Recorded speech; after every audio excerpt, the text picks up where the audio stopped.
ये ठीक है। इसमें जल विद्युत निगम के खिलाफ कांग्रेसियों ने तहसील में किया प्रदर्शन। विकासनगर तहसील क्षेत्र में आज कांग्रेस जिलाध्यक्ष के नेतृत्व में दर्जनों कार्यकर्ताओं ने जल विद्युत निगम के खिलाफ प्रदर्शन कर नारेबाजी की और एसडीएम विकासनगर को ज्ञापन प्रेषित किया। इस मौके पर जिलाध्यक्ष लक्ष्मी अग्रवाल ने उत्तराखंड जल विद्युत निगम डाकपत्तर के अधिकारियों पर आरोप लगाया है कि अधिकारियों की मिलीभगत से चल रहे अवैध खनन का कारोबार खूब फल फूल रहा है। उन्होंने बताया कि डाकपत्तर के अधिकारियों द्वारा अपने आदेश में कुछ कपिटिया डंपरों की लिस्ट जारी करते हुए उन्हें अवैध प्रतिबंधित खनन सामग्री हिमाचल प्रदेश से बेरोक टोक बैराज पुल पार करने की इजाजत दी गई है, जो कि भरी अवैध खनन घोटाले की ओर स्पष्ट रूप से इशारा करता है। विभागीय कार्यों के नाम पर अधिशासी अभियंता के इस कारनामे से न केवल अवैध खनन को बढ़ावा मिल रहा है, अपितु राज्य सरकार को राजस्व की भी भारी हानि हो रही है, जिसकी उच्च स्तरीय जांच कराई जानी आवश्यक है। विभागीय अधिकारी द्वारा मात्र 4 गाड़ियों को ही अनुमति दी गई थी, जबकि डाकपत्तर बैराज स्थित चेक पोस्ट पर 18 गाड़ियों की लिस्ट चस्पा की गई है, जिससे स्पष्ट है कि 14 गाड़ियां अवैध खनन के उपयोग में लाई जा रही है। चेकिंग के दौरान यह भी मामला सामने आया है, गाड़ियों में सामग्री और पाई गई है, जबकि चालक के पास कागजात थे वो किसी और सामग्री के। कांग्रेस जिलाध्यक्ष लक्ष्मी अग्रवाल ने कहा, अगर इसकी उच्च स्तरीय जांच नहीं की गई तो कांग्रेस कार्यकर्ता सड़कों पर उतरकर आंदोलन के लिए बाध्य होंगे।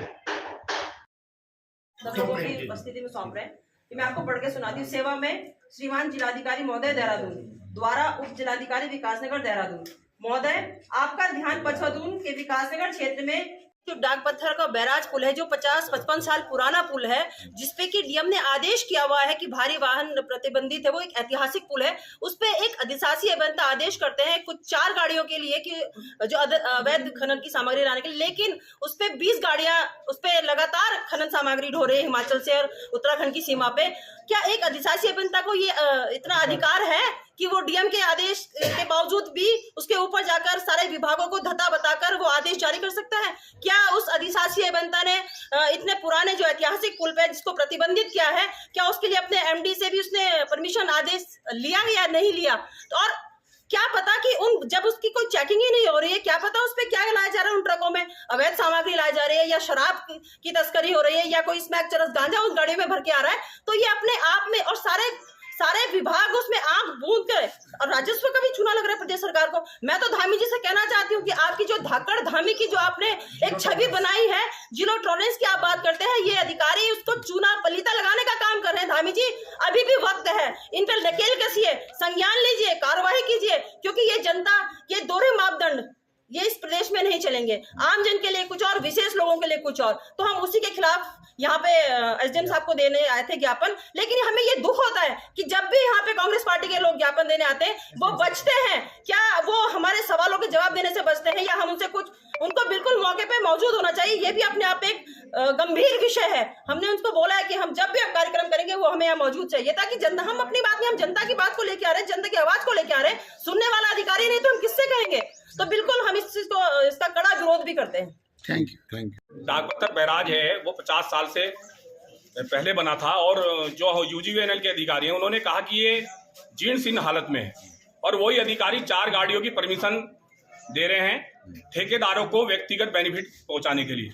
उसमें खनन माफिया इन्वॉल्व हैं और एक गाड़ी अवैध रवाना कुछ और था और माल कुछ और था उस गाड़ी में, वो पकड़ी भी गई है और एसडीएम साहब के संज्ञान में भी है।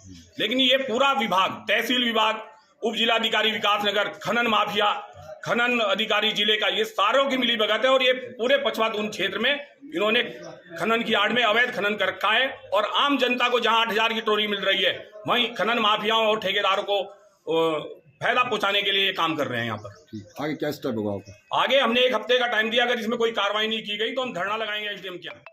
Thank you.